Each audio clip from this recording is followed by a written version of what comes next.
கர்த்தருக்குள் மிக பிரியமான தேவ பிள்ளைகளே, உங்கள் எல்லாரையும் ஆண்டவர் இயேசுவின் நாமத்திலே வாழ்த்தி நான் வரவேற்கின்றேன். இந்த நாட்களில் நாம் படிக்கின்ற தொடர் இன்றைய எலியாக்கள் எங்கே, where are the Elijahs of today என்ற தொடரை நாம் கற்று வருகின்றோம்.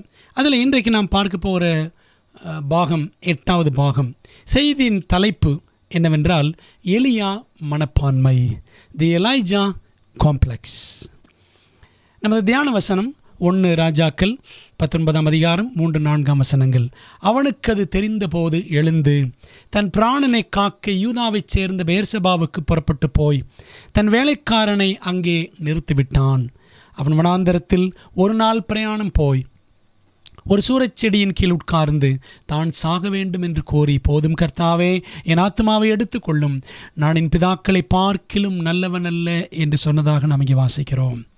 அன்பானவர்களே, 1 ராஜாக்கள் புத்தகத்தின் 17ஆம் அதிகாரத்திலே திடீரென்று வருகிற தீர்க்கதரிசி, 2 ராஜாக்கள் புத்தகத்தின் 2ஆம் அதிகாரத்திலே திடீரென்று போய்விடுகிறார்.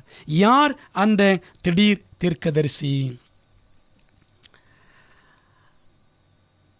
அந்த திடீர் தீர்க்கதரிசியை வேதம் எப்படி சொல்லுகிறது என்றால், அக்கினி தீர்க்கதரிசி என்றும் நமக்கு காட்டுகின்றது.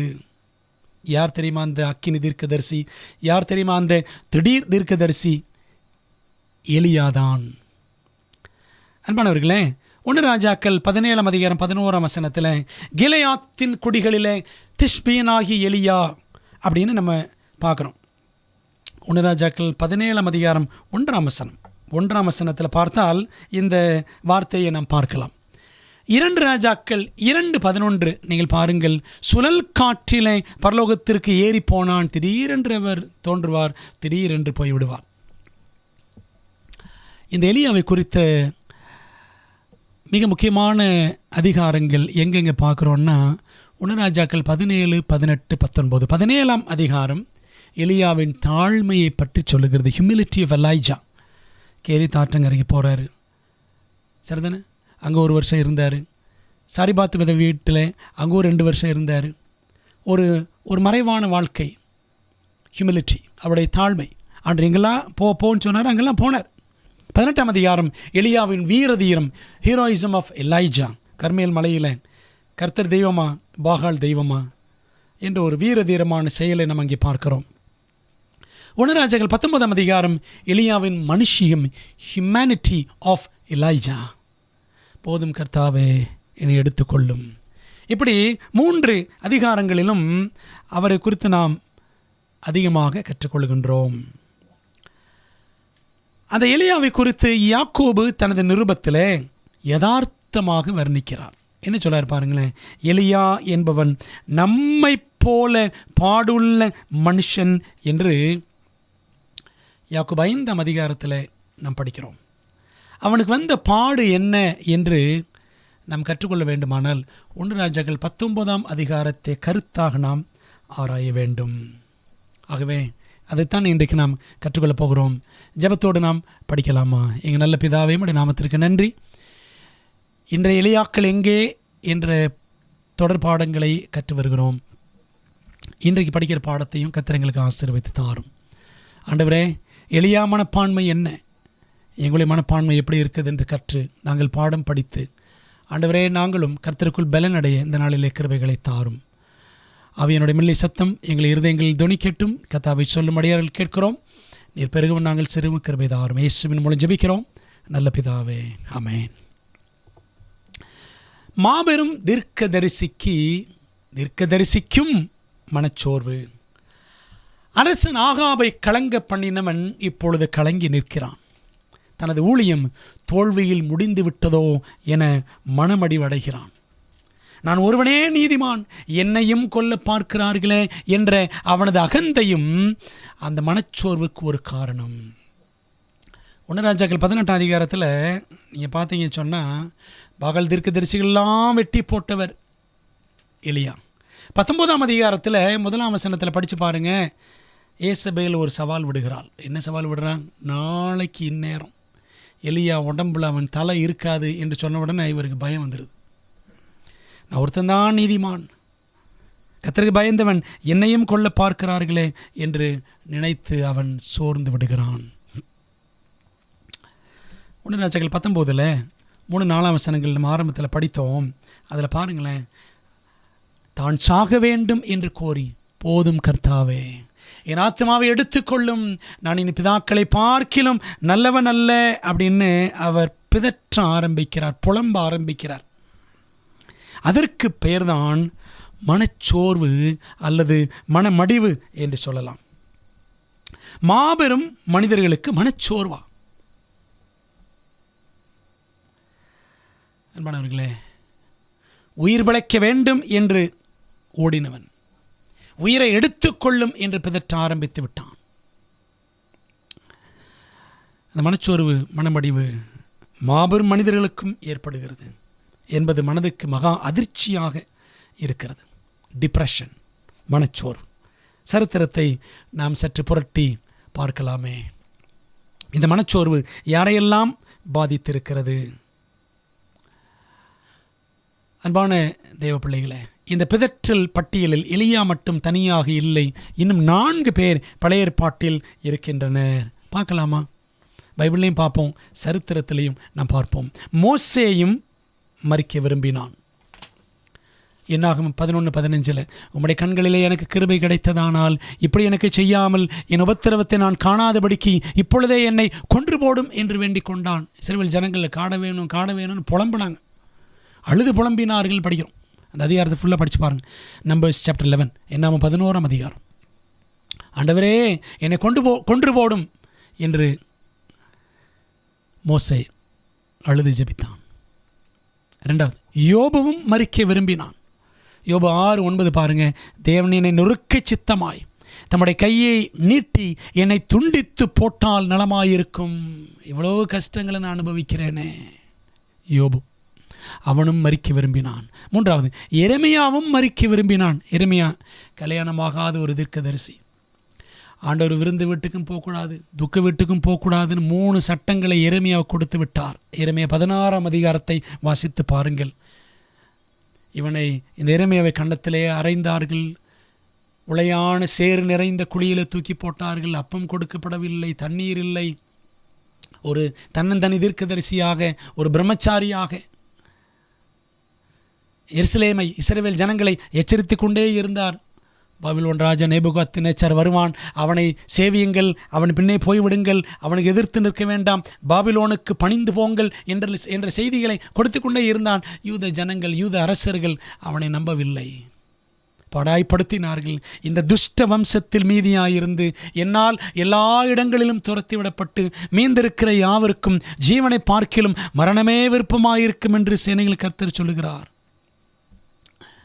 இந்த எரேமியா கண்ணீர் தீர்க்கதரிசி. அவருடைய வாழ்க்கை முழுக்க கண்ணீர் தான். ஜீவனை பார்க்கிலும் மரணமே விருப்பம் என்ற எண்ணம் அவருக்கும் இருந்தது. 4வதாக, யோனாவும் மரிக்க விரும்பினான். யோனா 4ஆம் அதிகாரம் ஃபுல்லாக படித்து பாருங்கள். 4:3 படிக்கிறோம். இப்போதும் கர்த்தாவே என் பிராணனை என்னை விட்டு எடுத்துக்கொள்ளும், நான் உயிரோடு இருக்கிறதை பார்க்கிலும் சாகிறது எனக்கு நலம் அப்படின்னு அவனும் வேண்டிக் கொண்டான். பார்த்தீங்களா, இவங்களாம் பெரிய பெரிய மனிதர்கள். எலியா, மோசே, எரேமியா, யோனா, யோபு, மாபெரும் தேவ மனிதர்கள். இவர்களுக்கும் மனச்சோர்வு உண்டாயிற்று. ஆயினும் மனச்சோர்வுக்கு இது மருந்தும் அல்ல, மாற்று வழியும் அல்ல. எது? என்னை எடுத்துக்கொள்ளும் ஆண்டவர், எடுத்துக்கொள்ளும் ஆண்டவர் புலம்புறம். பார்த்தீங்களா, இது மருந்து கிடையாது, அது மாற்று வழியும் கிடையாது. இவ்வித ஜெபத்தினால் தேவன் மகிமைப்படுவதும் கிடையாது. நிறைய நேரங்களில் வீடுகளுக்கு ஜெபிக்க செல்லும் பொழுது போதகர்களை பார்த்து மூத்த தாய்மார்கள், தகப்பன்மார்கள் சொல்கிறது அதுதான். வயசானவங்க, எதுக்கு பாஸ்டர் எங்களை ஆண்டர் வைக்கணும், எடுத்துக்கணும், ஜோம் பண்ணுங்க. பிரியமானவர்களே, சுயத்திற்கு சாவதும் தேவன் காரியங்களை நடப்பிக்கட்டும் என்று அவரை நம்புவதுமே நாம் செய்ய வேண்டியதாகும். என்ன, நான் சாகணும், நான் சாகணும் சொல்கிறேன் பார்த்தீங்களா? எதுக்கு சாகணுங்க? சுயத்துக்கு சாகணும். Die to yourself. அதுக்கு சாகணும். அதுக்கு சாகிற வழியை காணோம். ஆனால் என்ன எடுத்துக்கிறோம் நம்ம என்ன செய்கிறோம்? புலம்புகிறோம். அன்பான தேவ பிள்ளைகளே, the future is your friend when Jesus is your Lord. இயேசு நமது எஜமானாய் இருக்கும் பொழுது எதிர்காலம் நமக்கு நண்பனாக இருக்கும். கவலைப்பட வேண்டாம். எதிர்காலத்தை நினச்சி எதுக்கு நான் இருக்கணும், என்னாக போகுது அப்படின்னு ஆண்டவரை மறக்கிறதுனால தான் புலம்ப ஆரம்பிக்கிறோம், மனச்சோர்வு அடைகிறோம். சரித்திரத்தில் பாருங்கள், வேதாமத்தில் பார்த்தோம் 4 பேர், எலியா சேர்த்து 5 பேர். சரித்திரத்தில் வின்ஸ்டன் சர்ச்சில், இங்கிலாந்தின் புகழ்பெற்ற பிரதமர், அவருடைய வாழ்க்கையில் பாருங்களேன், அவர் சொன்ன வார்த்தைகள், depression followed me like a black dog all of my life. மனச்சோர்வு ஒரு கருப்பு நாயை போல என் வாழ்நாளெல்லாம் என்னை பின்தொடர்ந்தது. அவருக்கு அந்த மனச்சோர்வு ஏற்பட்டிருந்திருக்கிறது. ஆபிரகாம் லிங்கன், அமெரிக்காவின் புகழ்பெற்ற 16ஆம் ஜனாதிபதி, மிக கடுமையான மனச்சோர்வினால் பாதிக்கப்பட்டார். அவரது நண்பர்கள் அவரிடமிருந்து கத்திகள் மற்றும் பிளேடுகளை அப்புறப்படுத்த வேண்டியிருந்தது. சில நேரம் டிப்ரெஸ் ஆகிறவங்க இந்த மாதிரி இந்த பிளேடுகளாக வச்சு உடம்பை கீறிக்குவாங்க, காயப்படுத்தி கொள்வார்கள். அவருடைய வார்த்தைகளை பாருங்களேன். I am now the most miserable man living. Whether I shall be better I cannot tell. I awfully forbode I shall not. உயிர் வாழ்பவர்களில் மிகவும் பரிதாபகரமான மனிதனாக நான் இப்பொழுது இருக்கிறேன். நான் சீரடைவேனோ என்பதை நான் கூற இயலாது. நான் சீரடைய சாத்தியமில்லை என்பதை அச்சத்துடன் முன்னேறுகிறேன் அப்படின்னு அவர் சொல்லியிருக்கிறார். இப்படிப்பட்ட ஒரு மனிதர் தான் பின் நாட்களில் அமெரிக்காவில் 16ஆம் ஜனாதிபதியாக உயர்ந்தார். ஏன் ஜனாதிபதி ஆகணும்னு நினச்சார் அப்படின்னா பதவி ஆசை பிடிச்சி கிடையாது. காரணம், ஆப்பிரிக்காவிலிருந்து கொண்டு வரப்பட்டிருக்கிற அந்த கருப்பர்கள், நீக்ரோ பீப்புள் அடிமைகளாக கிடக்கிறார்களே, அவர்களை விடுவிக்க வேண்டும் என்பதற்காகத்தான் ஒரு முறையாவது ஜனாதிபதி ஆகிவிட வேண்டும் என்று அவர் நினைத்தார். அவருடைய தேர்தல்களில் பார்த்தீங்கன்னா எத்தனையோ முறை தோல்வி, வாழ்க்கையில் ஆரம்பத்திலிருந்து எத்தனையோ தோல்விகளை, படுதோல்விகளை சந்தித்தவர். ஆனால் ஜனாதிபதி ஆனார். 30 லட்சம் கருப்பின மக்களை விடுதலையாக்கினார் என்பதை சரித்திரம் காட்டுகிறது. அவருக்கும் மனச்சோர்வு ஏற்பட்டது. சார்ல்ஸ் ஸ்பர்ஜன், இங்கிலாந்தின் மிக வல்லமையான பிரசங்கியார், வீட்டை விட்டு ஆலயத்திற்கு போக முடியாத அளவுக்கு பல வேளைகளில் மிகவும் மனச்சோர்வுற்று காணப்படுவார். அவர் பிரசங்கத்தை கேட்கறதுக்கு 12,000, 15,000, ஆயிரக்கணக்கான மக்கள் வருவார்கள்.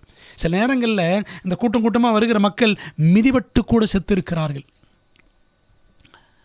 ஆனால் அவருக்கும் பாருங்கள், ஒன்றுக்கும் மேற்பட்ட தடவை சபையின் உதவிக்காரர்கள், டீக்கன்ஸ் வந்து அவரை அப்படியே பிரசங்க பீடத்துக்கு தூக்கி கொண்டு சென்றிருக்கிறார்களாம். இப்படியெல்லாம் மனச்சோர்வு ஏற்பட்டிருந்திருக்கிறது. ஆச்சரியமாக இருக்கிறது அல்லவா? மனச்சோர்வு ஒரு பொதுவான அனுபவம். It is a common experience. It comes to all. எல்லாருக்கும் வரும், எனக்கும் வரும். அது எல்லா தரப்பினருக்கும் ஏற்படக்கூடிய ஒருவித மனநோய். 5 நபரில் ஒருவருக்கு மனச்சோர்வு ஏற்படும் அபாயம் இருக்கிறதாம். 1 out of 5. 7 பேரில் ஒரு நபருக்கு மருத்துவ உதவி தேவைப்படும் அளவுக்கு இந்த மடிவு அல்லது மனச்சோர்வு மக்கள் மத்தியில் மகா தாண்டவமாடி வருகிறது. 7 ஒருத்தருக்கு ட்ரீட்மெண்ட்டே கொடுக்கணுமா? இது நிமித்தம்தான் இந்த மனச்சோர்வு, டிப்ரெஷன், மனமடிவு உண்டாகும் பொழுது குடிப்பழக்கம், போதைப்பொருள் பயன்பாடு, தற்கொலை போன்ற கெட்ட செயல்களுக்கு அது வழி நடத்துகிறது. நல்லா தான் இருப்பார், ஏதோ ஒரு மனச்சோர்வில் கடைசியில் பார்த்தீங்கன்னா குடியாரர் ஆயிடுவார். சரிங்களா? ட்ரக் அடிக்ட் ஆயிடுவார். இப்படித்தான் உலகத்தில் மனமடிவை மக்கள் கையாளுகிறார்கள். 1 ராஜாக்கள் 18ஆம் அதிகாரத்தில் எலியாவுக்கு மலை உச்சி அனுபவம், மவுண்டன் டாப் எக்ஸ்பீரியன்ஸ், கர்மேல் மலை. 1 ராஜாக்கள் 19ஆம் அதிகாரத்தில் பள்ளத்தாக்கின் படுகுழி அனுபவம், டவுன் த வேலி எக்ஸ்பீரியன்ஸ். 18ஆம் அதிகாரத்தில் கர்த்தரே தெய்வம், கர்த்தரே தெய்வம் அப்படின்னார். அப்போ கர்த்தரே தெய்வம், கர்த்தரே தெய்வம் என்று 1 ராஜாக்கள் 18ஆம் அதிகாரத்தின் அனுபவம் 1 ராஜாக்கள் 19ஆம் அதிகாரத்தில் போதுங்கர்த்தாவே போதுங்கர்த்தாவே என்னை எடுத்துக்கொள்ளும் என்ற அனுபவம் எலியாவுக்கு. அதான் மனச்சோர்வு. அன்பான தேவ பிள்ளைகளே, வாழ்க்கை என்பது இரண்டும் பின்னி பிணைந்தது என்பது உண்மைதான். உற்சாகம், மனமடிவு இரண்டுமே இருக்கும். ஆயினும் கிறிஸ்துவின் பிள்ளைகளான நாம் சமநிலை மனப்பான்மை, பேலன்ஸ்ட் ஆட்டிடியூட் உள்ளவர்களாக விளங்க வேண்டும் என்பது உண்மையினும் உண்மை அல்லவா? பிறரை ஊக்கப்படுத்த வேண்டிய நாமே உடைந்து போய்விட்டால் என்ன செய்வது? நம்ம மற்றவங்களை ஊக்கப்படுத்தணும், உற்சாகப்படுத்தணும். பரிசுத்தவான்களுடைய குறைச்சலில் அவர்களுக்கு உதவி செய்யுங்கள், ஒருவருக்கொருவர் புத்தி சொல்லுங்கள், அப்படிலாம் இருக்கேன். நாமே உடைந்து போய்விட்டால் என்ன செய்வது? எலியா உடைஞ்சிட்டாருங்க. 1 ராஜாக்கள் 18ஆம் அதிகாரத்தில் நேஷனல் ரிவைவல், தேசிய உயிர்மேட்சி எழுப்புதலை கொண்டு வந்தவனுக்கு 1 ராஜாக்கள் 19 பர்சனல் ரிவைவல் தேவைப்பட்டது. தனிப்பட்ட எழுப்புதல் அவனுக்கு தேவைப்பட்டது. ஏன்னா அவர் உடைஞ்சிட்டார். பாகால் தீர்க்கதரிசிகள் எல்லாம் மிரள விட்டவன் அடுத்த நாள் ஒரு பெண்ணின் அச்சுறுத்தலை கேள்விப்பட்டு ஓடுகிறான், ஒதுங்குகிறான், பதுங்குகிறான், ஒளிந்து கொள்ளுகிறான். இந்த மனச்சோர்வு ஏற்படுத்தும் 4 பாதிப்புகள் பற்றி எளிய வாழ்க்கை நமக்கு என்ன வெளிப்படுத்துகிறது பாருங்கள். 4 damages done by depression. முதலாவது, தைரியம், விசுவாசம், வல்லமை, கீழ்ப்படிதல், ஊக்கமான ஜெபம் ஆகிய அம்சங்கள், சிறப்பம்சங்கள் கொண்ட எலியாவின் வீழ்ச்சியை நாம் பார்த்து பாடம் படித்து கொள்ள வேண்டும். முதலாவது பாடம், மனச்சோர்வு நமது உண்மையான தோற்றத்தை மறைத்துவிடும். Depression hides our real image. 1 ராஜாக்கள் 19:4 அவர் என்ன சொல்ல பாருங்க, போதும் கர்த்தாவே, என் ஆத்மாவை எடுத்துக்கொள்ளும், நான் என் பிதாக்களை பார்க்கிலும் நல்லவன் அல்ல. என் பிதாக்களை பார்க்கிலும் நான் நல்லவன் அல்ல. எலியாவுக்கு இந்த மந்திரம் ஓதியது யார்? நம்மை நாமே தரக்குறைவாக கருதி கொள்வதற்கு மனச்சோர்வு நம்மை இட்டு சென்று விடும். நம்மை நாமே தரக்குறைவாக நினைக்க ஆரம்பிச்சிருவோம். போதும் ஆண்டவரே, நான் இருந்து என்ன பிரயோஜனம், என்னை எடுத்துக்கொள்ளும். தான் மாண்டு போக வேண்டும் என்று எலியா விரும்பினான். தேவனோ அவனுக்கு மகிமையான திட்டத்தை வைத்திருந்தார். ஆண்டவரே, என் உயிரை எடுத்துக்கொள்ளும் என்று ஜெபித்தான். ஆண்டவர் எலியாவை உயிரோடு எடுத்துக்கொண்டார் பரலோகத்திற்கு. நாம் ஒன்று நினைக்க தெய்வம் ஒன்று நினைக்கும்னு சொல்லுவாங்க பார்த்தீங்களா? அதான், எதையாகிலும் நினைத்து நாம் நம் மனதை குழப்பி சோர்ந்து போய் உடைந்து போய் விடக்கூடாது. நாம் நினைப்பதை காட்டிலும் நமக்காக தேவன் வைத்திருக்க நினைவுகள், திட்டங்கள் மிகவும் மேன்மையானவை. இரண்டாவது, இந்த மனச்சோர்வு என்ன செய்யும்? மனச்சோர்வு நமது பொறுப்புகளை விட்டு ஓடி ஒளியச் செய்யும். Depression makes us run away from our responsibilities. 1 ராஜாக்கள் 19:9 அங்கே அவன் ஒரு கெபிக்குள் போய் தங்கினான். இதோ கர்த்தருடைய வார்த்தை அவனுக்கு உண்டாகி, அவர், எலியாவே, இங்கே உனக்கு என்ன காரியம் என்றார். கர்மேலில் இருந்தவன் இப்பொழுது ஒரு கெபிக்குள் இருக்கிறான். பார்த்துங்களேன், 18ஆம் அதிகாரத்தில் முந்தின நாள் பார்த்தீங்கன்னா கர்மேல் மலை அனுபவம், மலையுச்சி அனுபவம். அடுத்த நாள் 19ஆம் அதிகாரத்தில் பார்த்தோம் என்று சொன்னால் பாருங்கள், அவருக்கு கெபி அனுபவம். We are called for Carmels and not caves. கர்மேல் அனுபவத்திற்கு, கர்மேல் ஊழியத்திற்கு தேவன் நம்மை அழைத்திருக்கிறார். கெபிக்குள்ளே, ஒரு குகைக்குள்ளே நாம் முடங்கி கிடப்பதற்காக அழைக்கப்பட்டவர்கள் அல்ல. விசுவாசம் ஊழியத்தை கொண்டு வரும், பயம் துயரத்தை மட்டுமே கொண்டு வரும். Faith brings us to ministry. Fear hands us only misery. பார்த்தீங்களா? விசுவாசத்தோடு இருக்கும்பொழுது நல்ல ஊழியம் செய்யலாம். பயத்துக்கு இடம் கொடுத்து விட்டால் துயரம்தான் ஏற்படும். அதுதான் எலியாவின் வாழ்க்கையில் நிகழ்ந்தது என்பதை நாம் இங்கே தெளிவாக பார்க்கிறோம். அன்பான தேவ பிள்ளைகளே, அதனால் நாம் விசுவாசத்தை தான் அதிகமாக வளர்த்து கொள்ள வேண்டும். எங்கள் விசுவாசத்தை வர்த்திக்க பண்ணும் என்று லூக்கா 17:5 படிக்கிறோம்ல, அது போன்றது விசுவாசம் நமக்குள்ளாக தேவன் பெருக்க வேண்டும் என்று நாம் ஜெபிக்க வேண்டும். அன்பானவர்களே, மனச்சோர்வு அடைகிறவர்கள் வீட்டை விட்டு ஓடுவது வழக்கமாகிவிட்டது. மனச்சோர்வு அவர்களையும் அறியாமல் குடும்ப பொறுப்புகளை தூக்கி எறியும்படி செய்து விடுகிறது. ஊழியக்காரர்கள் உன்னத தேவனையும் ஊழியத்தையும் உதாசீனப்படுத்தும்படி செய்கிறது இந்த மனச்சோர்வு.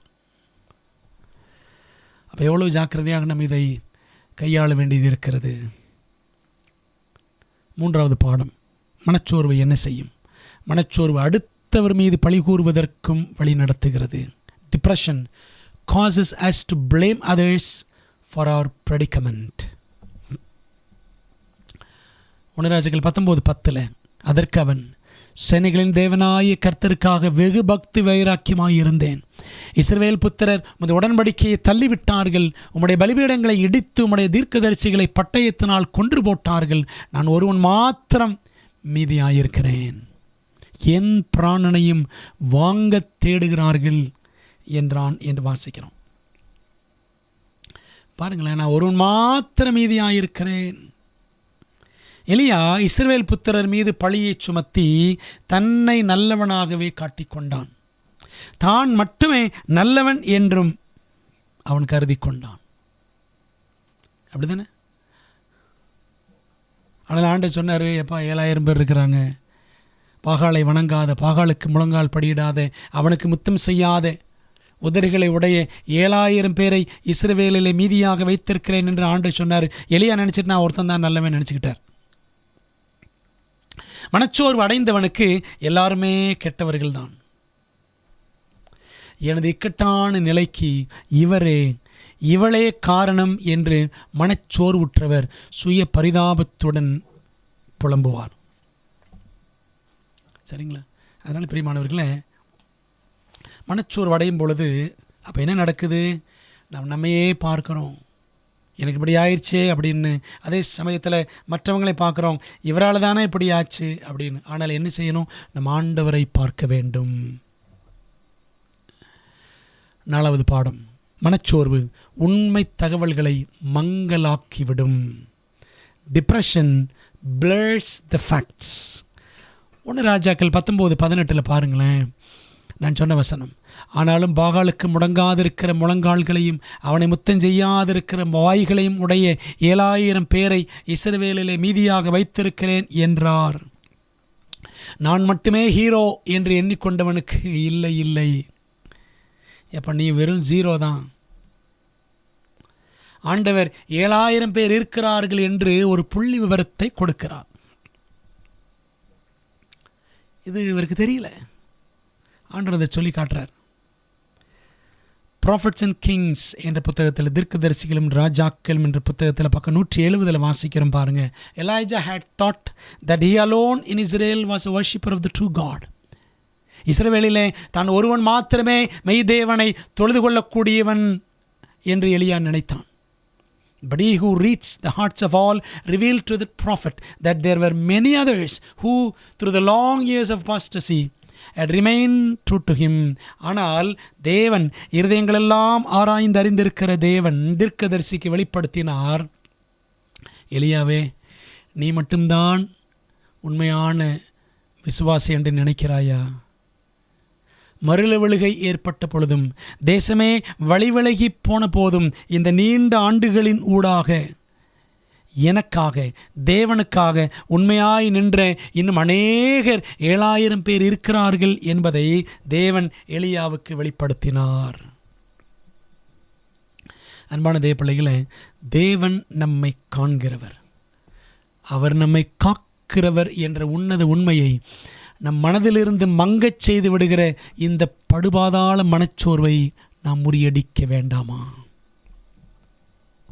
சரி, சில நேரங்களில் மனமடிவு அடைந்து விட்டோம், மனச்சோர்வு ஏற்பட்டு விட்டது, பாதிப்புக்குள்ளாகி விட்டோம். தேவன் நம்மை கைவிட்டு விடுவாரா? அவ்வளவுதான், வாழ்க்கை முடிந்து விட்டதா? தவறி விழுந்து விட்டேன், அவ்வளவுதானா? அன்பானவர்களே, விழுந்தவர்கள் எழுந்திருக்கிறதில்லையோ என்று வேதம் சொல்லுகிறது. ஒருவேளை விழுந்திருக்கலாம். டோன்ட் வரி, தேவன் விழுந்தவர்களையும் நேசிக்கிறார். அவர்களை எழுந்து மீண்டும் பிரகாசிக்க செய்வதில் தேவன் வல்லவராய் இருக்கிறார். பேதுரு விழுந்தான், அப்படிதானே? தேவனை 3 முறை அவன் மறுதலித்து விட்டான். மறுபடியும் ஆண்டவருக்கு ஒப்பு கொடுத்தான், கண்ணீரோடு ஜெபித்தான். தேவன் அவனை வல்லமையாய் உயர்த்தினார். யூதர்களுக்கு அப்போஸ்தலனாக பேதுருவை மாற்றினார். ஆமென். அதுபோல தான் பாருங்கள், இந்த எலியாவுக்கு மனச்சோறு உண்டாயிற்று. ஆண்டவரே, என் ஆத்மாவை எடுத்துக்கொள்ளும் என்று அவன் புலம்பினான். ஆனால் தேவன் அவனை கைவிட்டு விட்டாரா? உயிரோடு பரலோக ராஜ்யத்திற்கு எடுத்துக்கொண்டார். பிரியமான தேவ பிள்ளைகளே, நம்முடைய பார்வை பரலோகத்தின் தேவன் மீது மாத்திரம் இருக்க வேண்டும். மனச்சோர்வு ஒரு தொற்று நோய். Depression is contagious.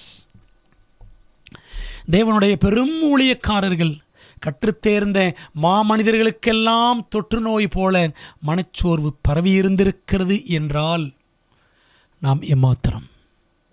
எலியா, யோபு, மோசே, எரேமியா எல்லாம் பார்த்தோம்ல. Winston Churchill, Charles Spurgeon, Abraham Lincoln, அநேகருக்கு ஏற்பட்டிருந்திருக்கிறது. அப்போது எனக்கு இது வராது என்று சொல்லுவதற்கு நான் விதிவிலக்கு அல்ல. எல்லாருக்கும் ஏற்படலாம். ஒரு சம்பவத்தை உங்களுக்கு நான் சொல்ல விரும்புகிறேன். ஆற்று பாலத்தின் மேல் ஒரு மனிதன், ஒரு வாலிபன் நின்று தற்கொலை செய்ய வேண்டும் என்று அவன் ஆயத்தமாக இருந்தான்.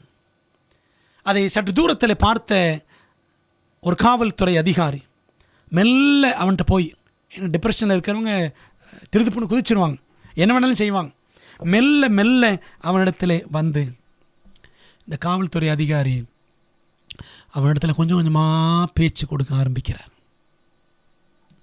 பேச்சு கொடுத்து அவனுடைய கவனத்தை திசை திருப்பி அவனை அப்படியே காப்பாற்றலாம் என்று அந்த அதிகாரி நினைத்தார். அவனுக்கு மிக அருகில் வந்து, தம்பி, நீ தற்கொலை செய்யும் அளவுக்கு அப்படி உனக்கு என்ன மோசமான காரியம் உனக்கு நடந்து விட்டது, அது எனக்கு சொல் அப்படின்னு ஒரு பேச்சு கொடுக்க ஆரம்பித்தார். இப்போ அவனும் என்ன சொல்கிறான் பார்த்தீங்கன்னா, அந்த வாலிபன், சார், என் மனைவி என்னை கைவிட்டு விட்டால், என் வியாபாரத்தில் எனக்கு பெருத்த நஷ்டம், என் நண்பர்கள் எல்லாரும் எனக்கு துணையாயிராமல் தூரமாகி விட்டார்கள். அன்பான பிள்ளைகளே, இப்படி 1/2 மணி நேரமாக அவன் தன் சோக கதையை அந்த வாலிபன் அந்த காவல்துறை அதிகாரி இடத்துல அவன் சொல்லிக்கொண்டே இருந்தான். என்னாச்சு தெரியுமா? பிற்பாடு 2 பேருமே அந்த ஆற்றுக்குள்ளே குதித்து விட்டார்கள். Depression is contagious. இந்த மனச்சோர்வு ஒருத்தட்டிருந்து இன்னொருவரிடமும் தொற்றிக்கொள்ளும் தன்மை உடையது. பார்த்தீங்களா? இந்த அதிகாரி அவர் போய் விசாரித்தார், கடைசியில் அவரும் உள்ளே குதிச்சிட்டார்.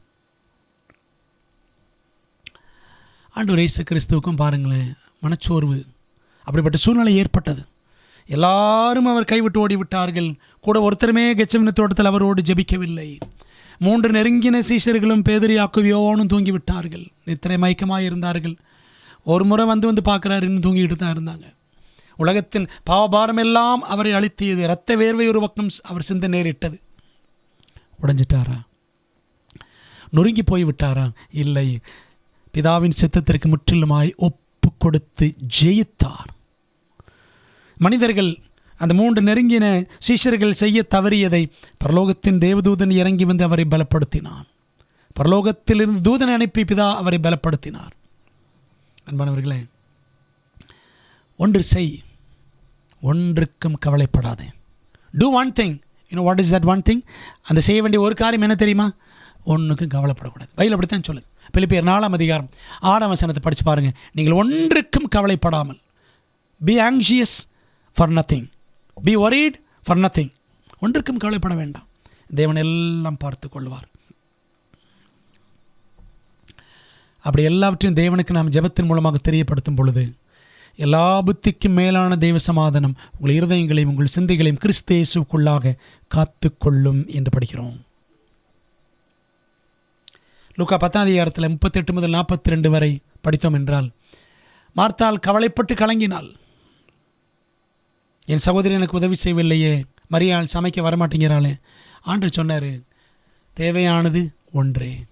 மரியாள் தன்னை விட்டு எடுபடாத நல்ல பங்கை தெரிந்து கொண்டால் கவலை இருக்கிறதா, கண்ணீர் இருக்கிறதா, பாரம் இருக்கிறதா, ஆண்டோட பாதத்தில் உட்காந்துடணும் மரியாளை போல. கவலையால் கண்ணீர் சிந்துராயா, ஏசுவிடம் சொல், ஏசுவிடம் சொல். ஆண்டவர் இயேசுவிடம் சொல்லிவிட்டால் ஆனந்தம் பிறக்கும், ஆரோக்கியம் இருக்கும், ஆசீர்வாதம் துளிர்க்கும். அடுத்தவரிடம் சொன்னாலும் தேவன் பார்த்து கொள்வார் என்று நம்பிக்கையோடு முடித்து, அடுத்தவங்க போய் நம்ம கஷ்டத்தை சொல்கிறோமா? முடிக்கும் பொழுது ஆண்டவரெல்லாம் பார்த்துக்குவாருங்க என்று சொல்லி முடித்து, நம்பிக்கையோடு முடித்து, அவருக்கு நம் மனநோய் தொற்றி விடாதபடி நாம் பார்த்து கொள்ள வேண்டும். சரிங்களா? நாம் கிடக்கிற குழியில் அவங்களையும் இழுத்து உள்ள தள்ளி விட்டுறக்கூடாது. அன்பானவர்களே, மரியாள் போல இயேசுவின் பாதம் நோக்கி செல்வோம். அவரிடமே அனைத்தையும் சொல்வோம்.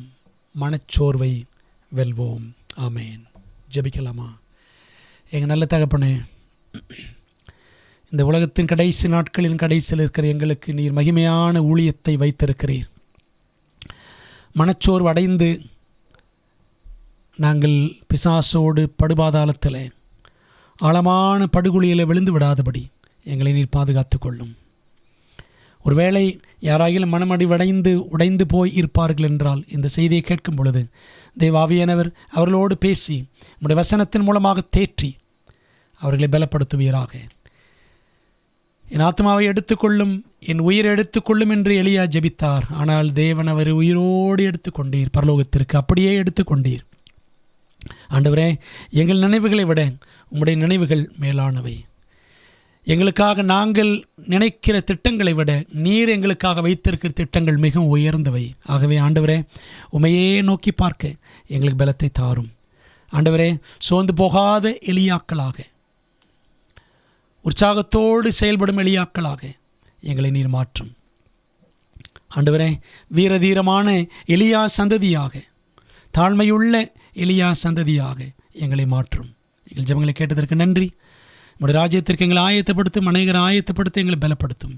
இயேசுவின் நாமத்தில் ஜெபிக்கிறோம் நல்ல பிதாவே, ஆமென். நம்முடைய கர்த்தராகிய இருக்கிற இயேசு கிறிஸ்துவின் கிருபையும், பிதாவின் அன்பும், ஆவியானவர் ஐக்கியமும் ஆசீர்வாதமும், தேவதூதர்களின் காவலும் வழிநடத்தலும் நம் அனைவரோடும் இன்றும் என்றும் சதா காலங்களிலும் தங்கியிருப்பதாக. ஆமென். பிரியமானவர்களே, தேவன் உங்களை ஆசீர்வதிப்பாராக. ஆமென்.